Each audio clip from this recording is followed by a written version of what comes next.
Saglit po tayong manalangin. Panginoon, sa hapong ito, nagpapasalamat kami at kami ay malayang nakakapagtipon-tipon dito sa lugar na ito, sa iyong bahay dalanginan, upang sambahin ka sa Espiritu at sa katotohanan. At yung katotohanan na yan, Panginoon, ay nakalatag ngayon sa aming harapan upang aming basahin at aralin. Kaya, O Diyos, kayo po ang kumilos sa aming mga pag-iisip, sa aming mga puso, upang ito ay maunawaan namin at matanggap namin ng may pagpapala at pagpapasalamat sa iyo. Ito ang aming samot dalangin sa pangalan ni Jesus. Amen. Mga kapatid, nasa Joshua chapter 14 na tayo sa ating serya ng mga mensahe sa aklat ng Joshua na pinamagatan nating Take Hold of what God has given.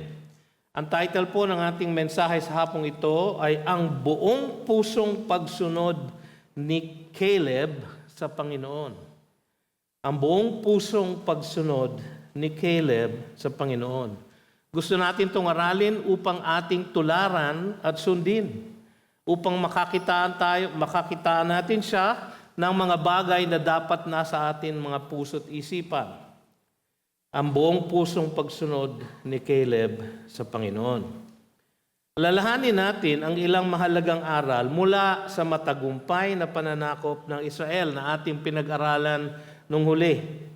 Una, ang Diyos ay tapat sa kanyang mga pangako. Nakita natin to sa chapter 11 and 12 ng Joshua, kung saan nagwagi ang Israel dahil sa katapatan ng Diyos sa mga pangako niya sa kanila, na siya ang makikipaglaban para sa kanya, para sa kanilang bayan. Pangalawa, ang Diyos ay tapat sa kanyang pakikipaglaban. Sa lahat ng tagumpay ng Israel, malinaw na sinasabi ng Biblia na ang Diyos ang lumaban para sa kanila. At ang kalakasan ng Diyos ang kalakasan ng bansang Israel. Pangatlo, ang Diyos ay tapat sa ating pananampalataya at pagsunod sa Kanya. Naging matagumpay ang Israel dahil sa Panginoon, ngunit dahil din sa matapat na pananampalataya at pagsunod ni Joshua at ng bayang Israel sa lahat ng kanyang mga iniutos sa pamamagitan ni Moses at sa pamamagitan ni Joshua. Sa araw na ito, makikita naman natin ang buong puso at tapat na pananampalataya at pagsunod ng isang ulirang mandirigma na si Caleb. Makikita natin ito sa kanyang pagtindig sa isang pangako sa nakaraan.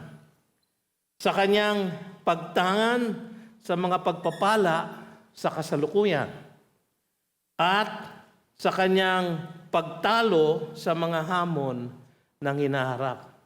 So sa lahat sa atin, tayo po ay merong tinitignan na nakaraan. Lahat po tayo ay merong sinasalubong na kasalukuyan. At lahat po tayo ay makararating din sa ating hinaharap. So sa tatlong bagay na ito, sa pagtindig, sa pangako sa nakaraan, pagtangan sa mga pagpapala sa kasalukuyan, at pagtalo sa mga hapon ng hinaharap, makikita natin ang kagandahan ng buong pusong pagsunod ni Caleb sa Panginoong Diyos. So una, pagtindig sa isang pangako sa nakaraan. Buksan po ninyo muli ang inyong Biblia sa Joshua chapter 14, verses 6 to 9. Yung pong binasa natin kanina. Napapaloob po roon ang kwento na nangyari kay Joshua, kay Caleb, dito sa mga talatang ito. Kaya ko po naisip na ito ay isang pagtindig sa isang pangako sa nakaraan dahil po dun sa phrase na what the Lord said. Sabi ni Caleb kay Joshua, you know what the Lord said. Past tense po yun. What the Lord said to Moses, the man of God, in Kadesh Barnea. So, ang kanyang tinutukoy ay isang pangako na sinabi ng Panginoon kay Moses para kay Caleb. Ang sabi sa verse 6, "Then the people of Judah came to Joshua at Gilgal." Alam naman natin na ang headquarters ng Israel nung sila sinasakop nila ang pangakong lupa, ang kanilang headquarters ay nasa Gilgal. Doon po sila nakarating at nagsettle pagkatapos po nila tumawid sa Jordan. Pero ang sabi ng ating talata, then. So ibig sabihin may nangyari before. No? Ang nangyari nga before ay yung account ng paghahati-hati ng lupa. So medyo tumalon tayo from chapter 12 nung ating iwanan nung last time. Ngayon po nasa chapter 14 na tayo. Tapos hindi pa verse 1, verse 6. No? Yung pong intervening na verses na yon ay tinatala lang ng aklat ni Joshua ang lahat ng paghahati ng lupain. At sa mga susunod na chapter, no, from chapter 14, 15, 16, 17, hanggang 19 actually, makikita niyo ron ang very detailed na pag-aalat ng lupa sa lahat ng tribo ng Israel. So napaka-importante na makuha natin yung konteksto. Naghahatian sila ng lupa. So, then, nung naghahatian sila ng lupa, no? Sabi kasi sa verse 1, nandun si Eleazar, yung priest, yung high priest, si Joshua, yung kanilang pinuno, and the heads of the fathers' houses of the tribes of the people of Israel.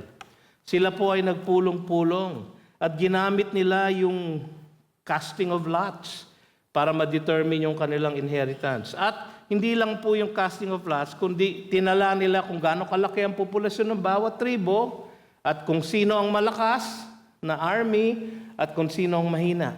So lahat po yun kinonsider nila sa kanilang pag-aalat ng land. Then, sabi ng verse 6, the people of Judah came to Joshua at Gilgal. Bakit kaya Judah ang nauna? Una sa lahat, sapagkat isa sila sa pinakamalaking tribo. Isa din sila sa pinakamalaking army. 76,000 po mga kapatid ang army ng Judah.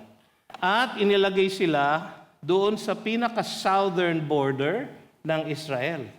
Yung pinaka-southern border kung saan maaari silang makipaglaban sa lahat ng maaaring lumaban sa kanila. Ang isang pinakamalaking tribo din, na nilagay din ni Joshua, binigyan ng malaking lupa, ay si Manase. Hindi ko po alam kung naisingit ng ating staff yung mapa ng Israel. Ayan po.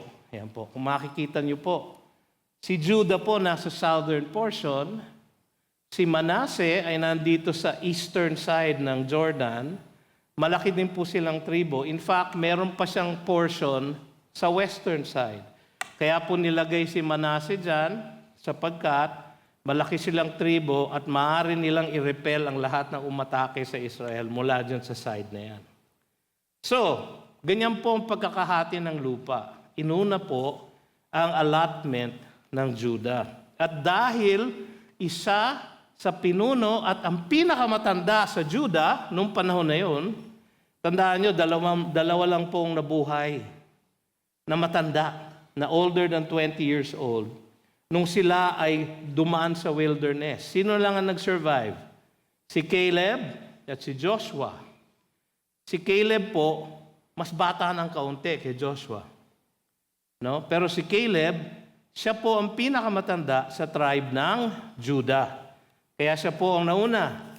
Kasi may pangako sa kanya ang Panginoon. Sabi niya, you know that what the Lord said to Moses, the man of God, in Kadesh Barnea. Doon sa mapa na tinignan natin kanina, yung pinaka-southern tip ng Israel ay Kadesh Barnea.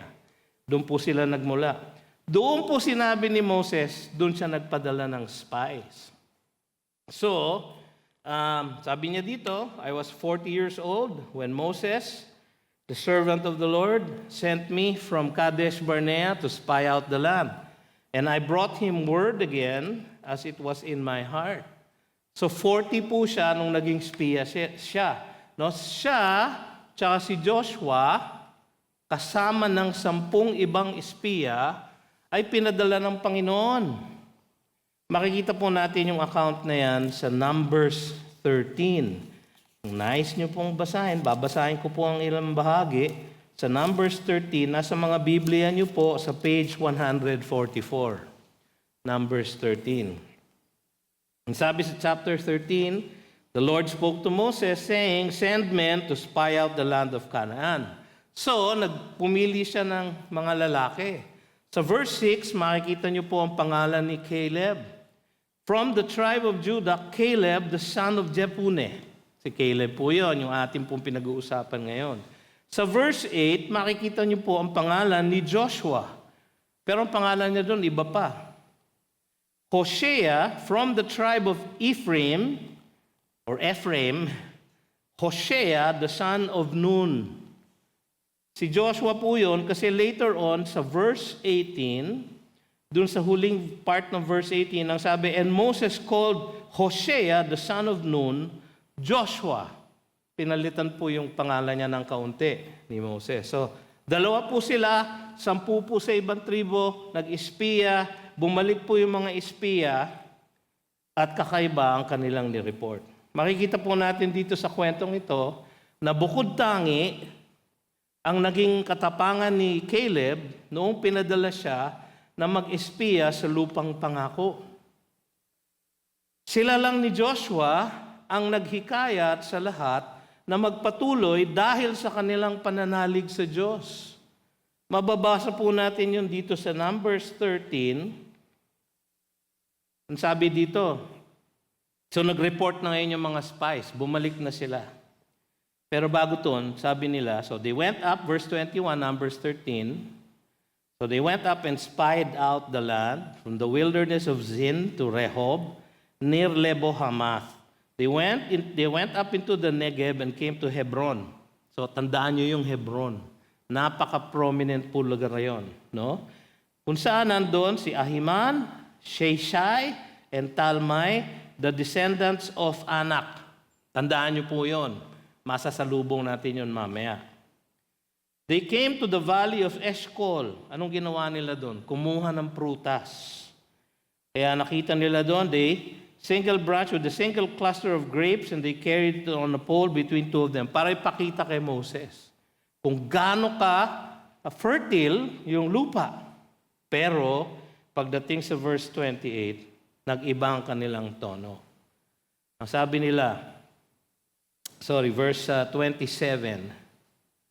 And they told him, "We came to the land to which you had sent us. It flows with milk and honey." O maganda nga, Moses, ang lupang ito. "And this is its fruit." Pinakita nila yung napakalaking ubas na fresh na fresh. However, the people who dwell in the land are strong and the cities are fortified and very large. Totoo naman yun. And besides, we saw the descendants of Anak. Sino kaya itong mga anak na ito? Bakit sila nakakatakot? The Amalekites dwell in the land of the Negev, the Hittites, the Jebusites, and all of the other ites. No? Yung anak po ay malalaking lalaki, malalaking tao. Yung po ang lahi ni Goliath. Si Goliath po malaki. 9 feet 6 ang sukat ng ibang komentaryo. Tapos tignan nyo Numbers 13 verse 30. But Caleb. So, alam nyo na, kakaiba ang sasabihin niya kasi nauna yung salita na but Caleb quieted the people before Moses and said, matapang siya lang ang nagsalita.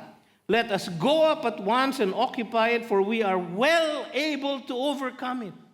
Kaya natin to, sabi niya. Si Caleb, atapang si Caleb. Matapang siya. Then the men who had gone up with him said, "We are not able to go up." Maraming nega. 10 dun sa 12 spies ay nega. Sa chapter 14, verses 6 to 8,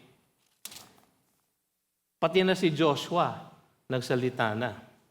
"And Joshua the son of Nun and Caleb the son of Jephunneh, who were among those who had spied out the land, tore their clothes and said to all the congregation of the people of Israel, "The land which we passed through to spy it out is an exceedingly good land.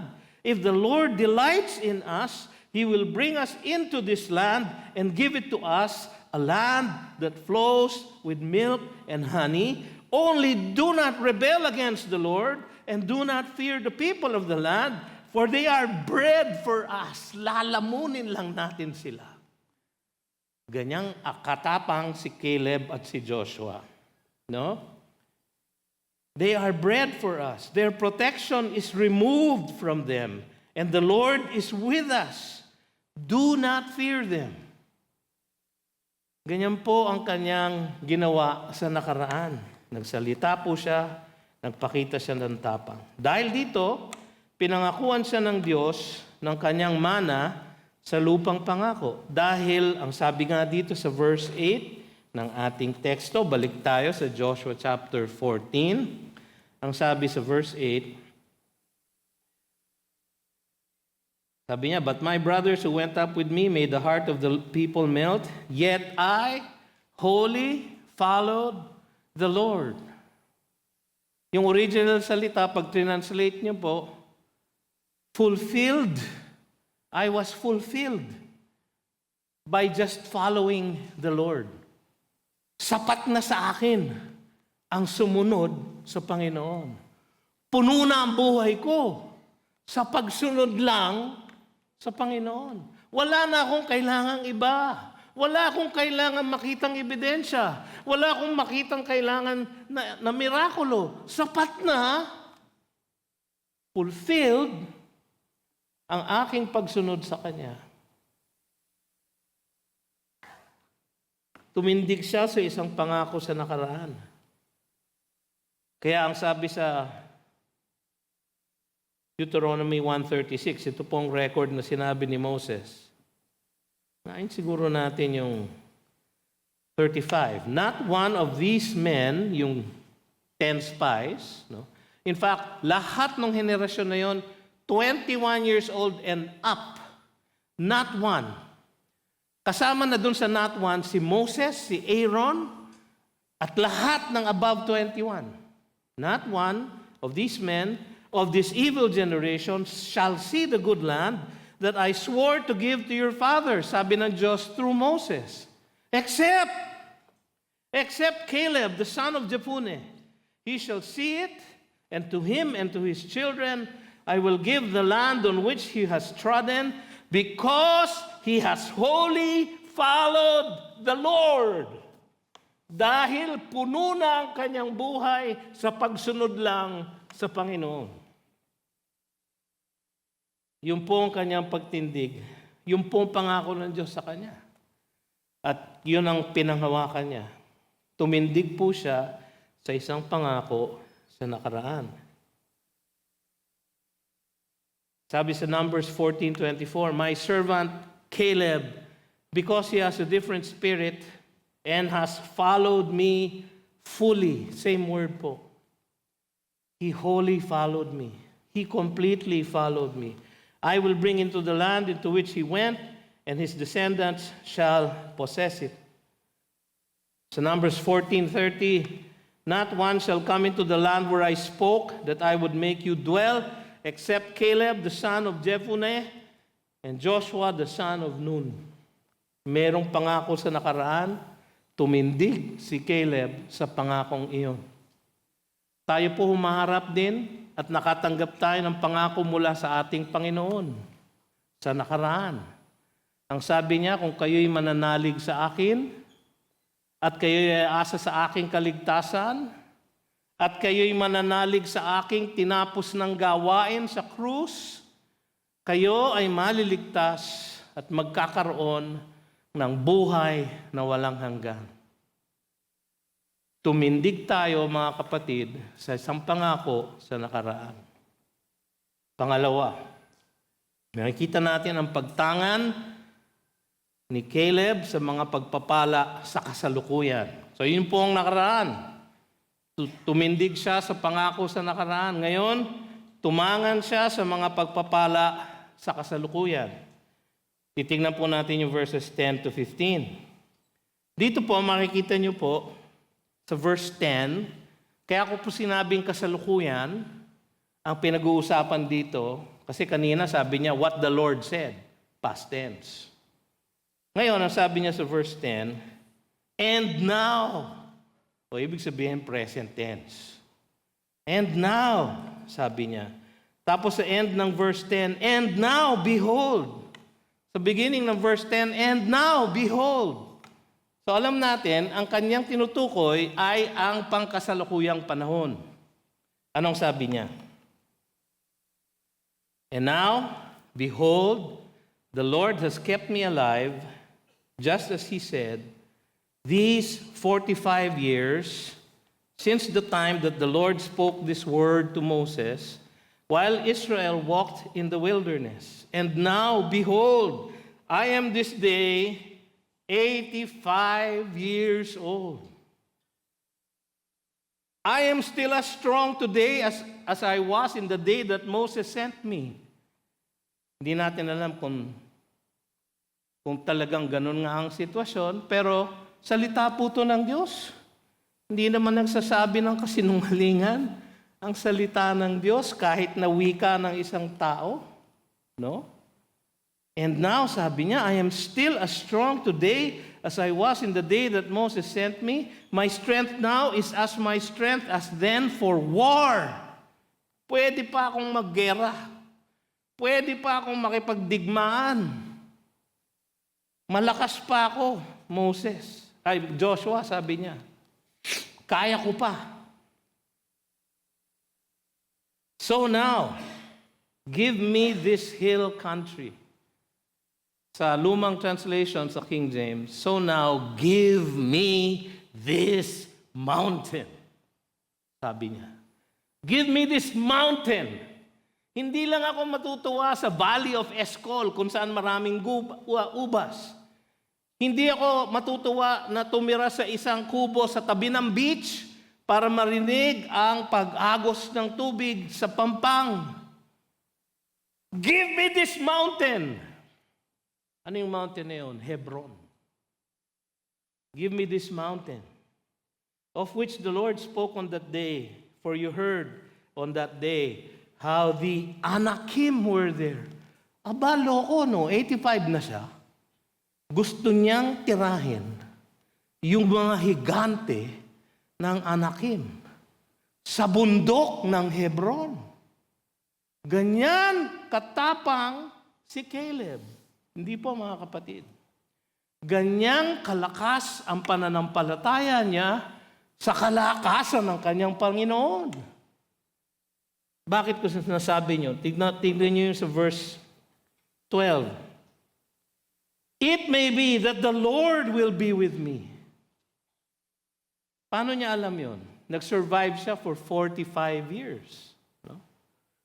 45 years, yung lahat ng 12 spies, puwera lang si Joshua, yung 10 namatay via a plague.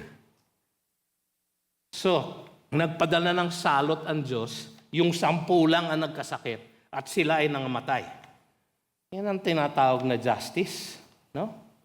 Na-survive niya yun. Na-survive niya lahat ng mga panganib sa wilderness.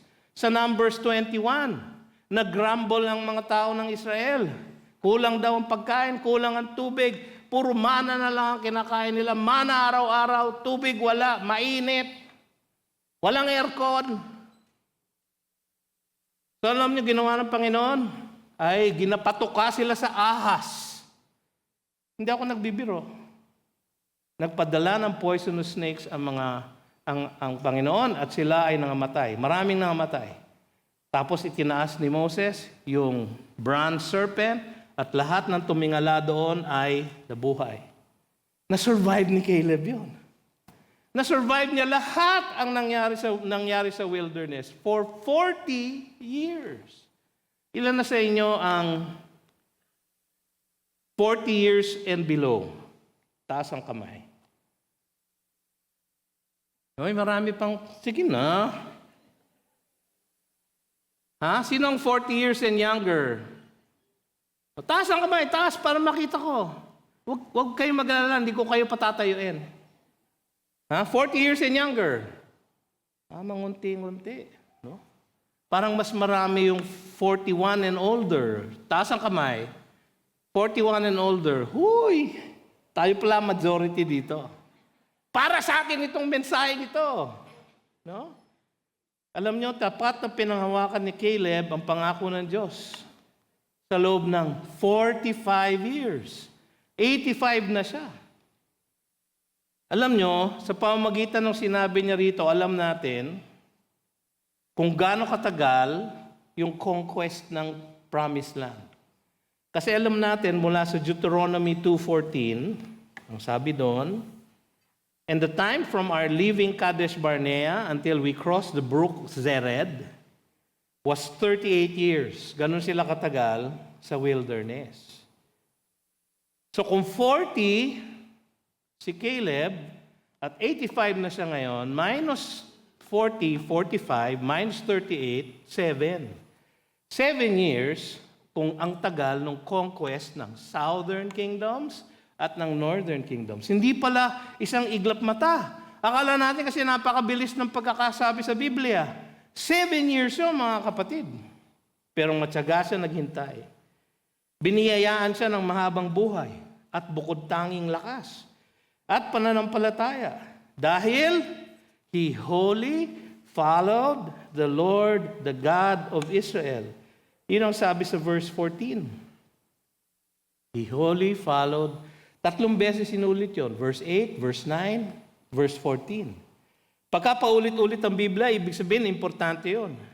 At alam nyo, hindi lang doon sinabi yun. Numbers 14:24, binasa ko kanina. But my servant Caleb, because he has a different spirit, has followed me fully. Numbers 32:12, none except Caleb, for they have wholly followed the Lord. Binasa natin kanina, Deuteronomy 1:36, pinangakuhan siya ng Diyos because he has wholly followed the Lord.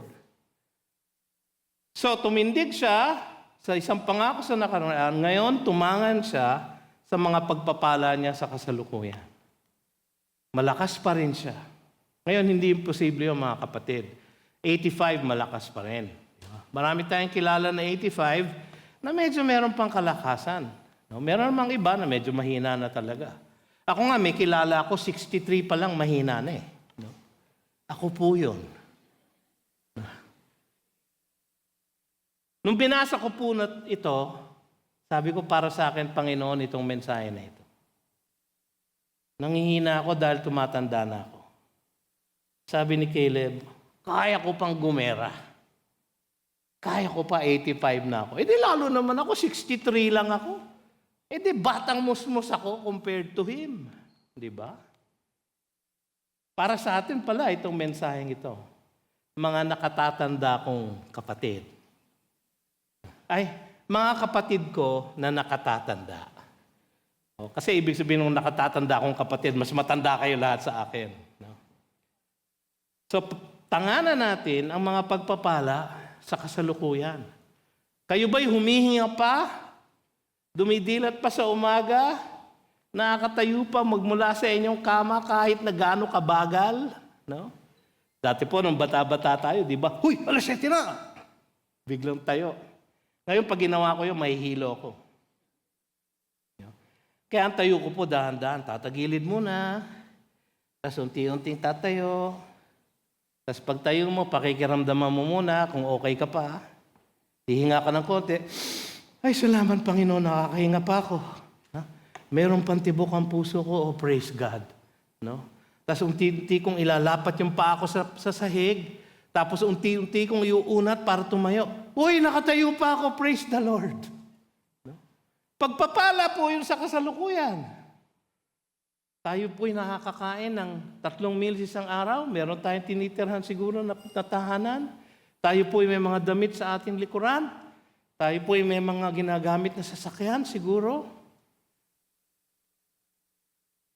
Tanganan natin, mga kapatid, ang pagpapala sa kasalukuyan. Pangatlo, pagtalo sa mga hamon ng hinaharap. Punta tayo sa chapter 15. No?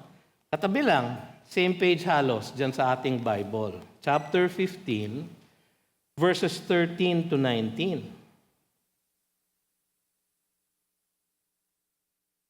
Yung chapter 15, inumpisahan lang nilang i-allocate yung lupa sa mga taga-Juda, no?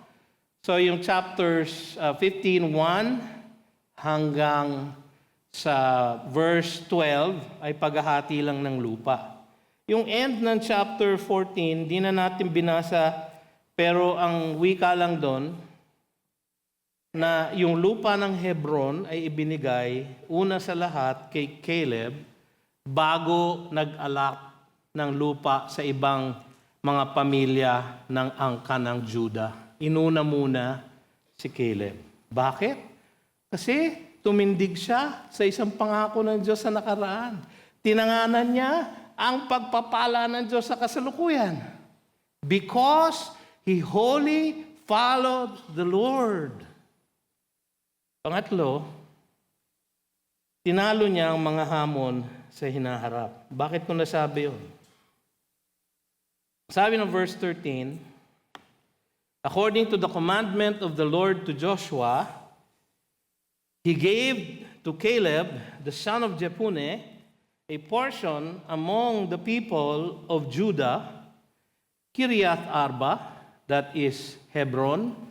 Arba was the father of Anak. Naalala nyo kanina, binasa natin to. Ito yung mga higante. No? And Caleb drove out from there the 3 sons of Anak. Tinalo niya. 85 years old.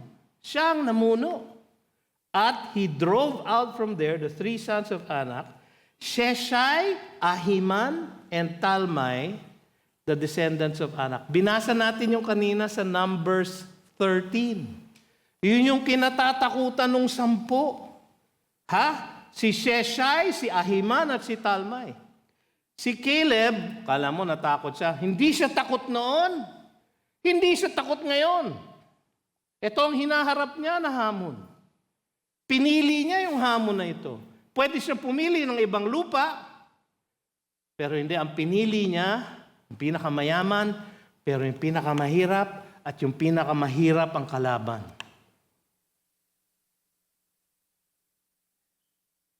And he went up from there against the inhabitants of Debir. Tinalo na nila Joshua ito sa Joshua chapter 10. Now the name of Debir formerly was Kiriath Sepher.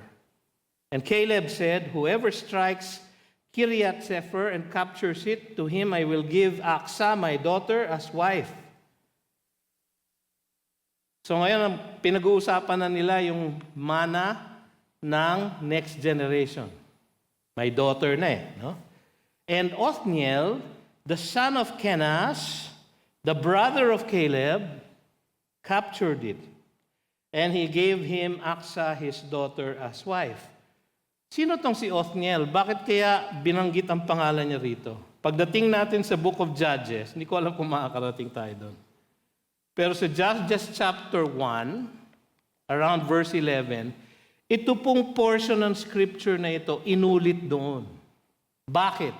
Kasi sa Judges chapter 3, nung nagkasala ang Israel at sila'y sinakop ng ibang bansa, ang iniakyat o itinaas na judge ng Panginoon ay walang iba kundi si Othniel, the son of Kenaz, the son-in-law of Caleb. Pero maalala nyo, si Othniel, anak ni Kenaz, na brother ni Caleb. Uy! Yung anak ni Caleb, ang ibinigay niya para maging asawa. Pinsang buo. Pwede pala yun nun, ano? No? Pero ngayon, pag naisip niyo, medyo kadiri. No? Ay, pinsan ko yan. Ay, di ba? Pero noon, pinsan buo. No? At ito pa ang isang naisip ko. Kung ang lahat ng lalaki, ng generation na yon, namatay bago sila pumasok sa Promised Land, yung tatay ni Othniel, si Kenaz, na kapatid ni Caleb, ay namatay sa wilderness. Datapwat si Othniel ay kanyang inampon siguro at nag-alaga sa kanya. Sino? Si Caleb. Sino ang naging napangasawa ni Othniel? Si Aksa, anak nino? Ni Caleb. Baka nung magkakasama sila sa bahay, medyo nagkakaligawan na. Kaya naman desidido tong si Othniel, ako ang tatalo dyan sa Kiriath Sefer. Alam nyo, yung tapang ni Caleb, naipasa na niya sa next generation. Dahil napaka-inspiring, di ba? 85 years old, kaya ko yung Hebron, kaya ko yung Anakim. Kuminsan sa ating buhay, nakakasalubong tayo ng mga higanting problema, lalo na sa ating buhay espiritual. Tayo siguro ay nanghihina, meron tayong problema na binabata, siguro sakit ng katawan, siguro illness, siguro kahirapan sa buhay, no? Parang gahigante ang laki. Si Caleb, kaya siya matapang, hindi dahil sa taglay niyang tunay na tapang, kundi tinitignan niya yung laki ng kanyang kaaway at itatabi niya sa kanyang Diyos na ubod ng laki. So ang lahat ng kanyang kaaway, ang lahat ng kanyang sinasalubong na suliranin ay tiyak napakaliit kumpara sa kanyang Diyos. Kaya niya tinalo ang hamon ng hinaharap. Sa kanyang katandaan, nagpatuloy si Caleb sa misyon ng Diyos. Alam niyo, hindi pa nga natapos dun yung kwento eh. Kasi si Aksa, yung daughter ni Caleb, nagsalita na rin. Sabi niya sa verse 19, kasi tinanong siya ni Caleb, Aksa, ayan, may asawa ka na ngayon. Alam kong pinsan mo siya, pero pasensya ka na. Yan ang pinangako ko eh. Kung sinong mananalo sa Kiriath Sefer, siya ang mapapangasawa mo. Sabi naman ni Aksa, okay lang dad. No? Kasi sabi ni Caleb sa kanya sa verse 18, what do you want? And she said to him, give me a blessing. Since you have given me the land of the Negeb, give me also springs of water. And he gave her the upper springs and the lower springs. So talaga nakakahawa yung boldness ni Caleb. Nahawa na yung kanyang son-in-law at adopted son na si Othniel at yung daughter niya na si Aksa. Silang dalawa, mag-asawa, ang mamumuno sa Israel sa darating na panahon under the period of the Judges. Kaya naman pinagpala sila ng Diyos. So sa kanyang katandaan, nagpatuloy si Caleb sa mission ng Diyos. Naalisin ang mga bayang hinatulan na ng Diyos, yung mga Canaanites. Lalo na yung mga kinatatakutan na maanakim, na meron pang natira. No? Sabi kasi sa Joshua 11, tinalo na ni Joshua, and he cut off the Anakim from the hill country, from Hebron, from Debir, from Anab, and from all the hill country of Judah, and from all the hill country of Israel, yung mountains. Tinalo na raw niya yung Anakim. Bakit may Anakim pa dito? Kasi sa Joshua 11:22, ang sabi doon, there was none of the Anakim left in the land of the people of Israel, only in Gaza, in Gath, and in Ashdod did some remain. Yung Gaza po, yung po ang naririnig nyo sa balita ngayon. Same land. The land of the Philistines. Ngayon, the land of the Palestinians. Doon po siguro nagmula yung term na Palestinian, Philistine. No? Hindi ko po alam kung tiyak. Hindi ko tiyak yun. Huwag niyong ipangangalat, no? Kasi hula ko lang po yun. No? Pero, familiar po yung mga pangalan, di ba? Gath, si Goliath, is Goliath of Gath. Ashdod, naalala nyo nung tinalo si Saul ng mga Philistines at tumakas si David at kanyang na-recover ang Ark of the Covenant, siya po ay nanirahan sa lugar na Ashdod. So hanggang sa panahon ni David, hindi pa rin nila napapalayas lahat yung mga Philistines. In fact, mga kapatid, kung technical tayo, hanggang ngayon, problema pa rin ng Israel, ang Gaza. Dahil hindi nila sinunod ang mission ng Diyos na paalisin lahat and settle the land. No? Pero kahit na gano'n, nakontrol nila ang buong lupang pangako. Kaya nasabi ni Joshua na ang lahat ng pinangako ng Diyos sa kanya ay natupad. Totoo naman yon. Pero meron pa pong mga natira. Dahil dito, kahit niya yung anak niya, yung kanyang son-in-law, kasi yung tapang niya ay nakasandig sa kanyang pananampalataya sa Diyos. Hindi sa sarili niyang tapang. Kaya kung minsan mga kapatid, kung tayo'y nakakasalubong ng mga higante sa ating buhay pisikal, o sa ating buhay espiritual, ito po ang aking sariling personal na nakuha dito sa passage na ito na aking inaaral na ng 1 linggong mahigit. Sa aking buhay po ngayon, starting July, retired na po ako completely mula sa aking 44-year na business career. Itong buwan na to, ang unang buwan na retirado na po ako.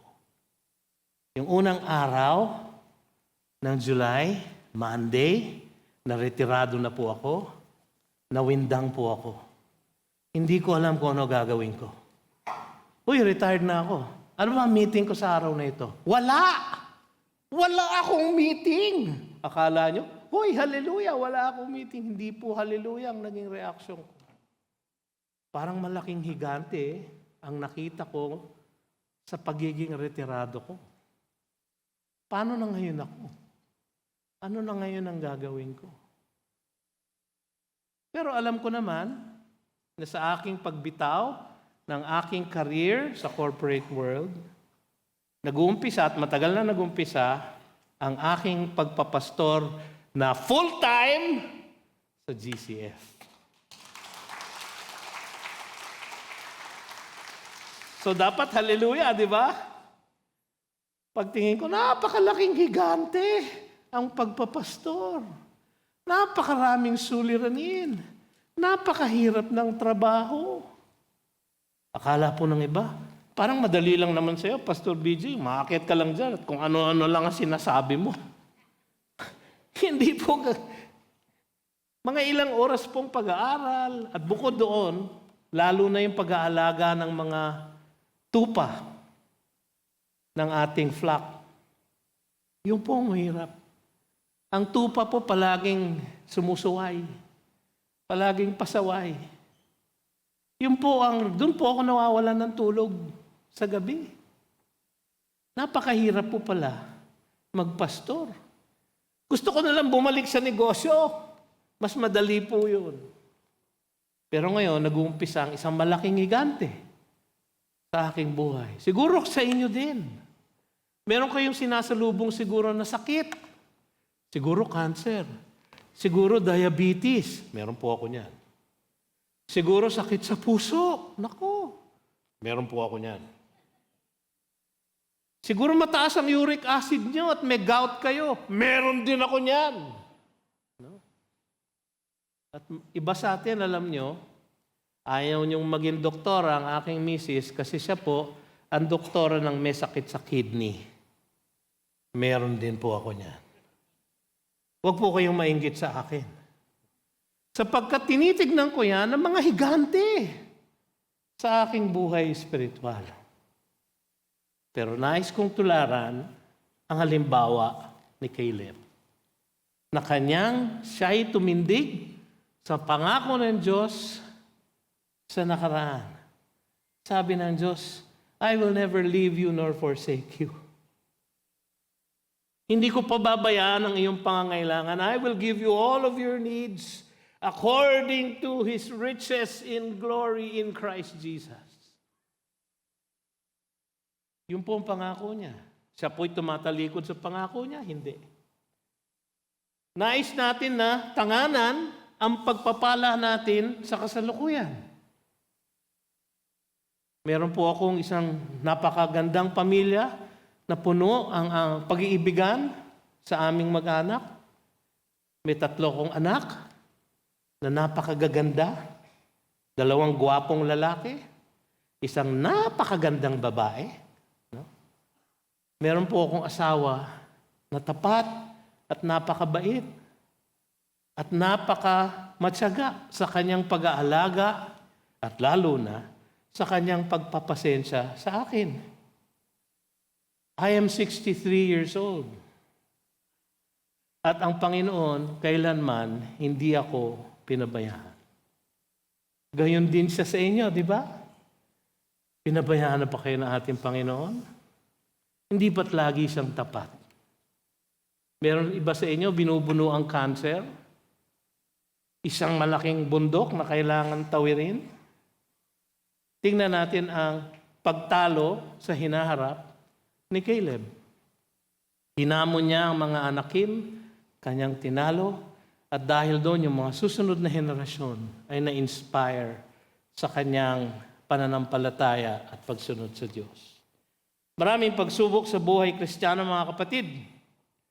Katulad ni Caleb, tumindig tayo sa tiyak na pangakong kaligtasan ng Diyos.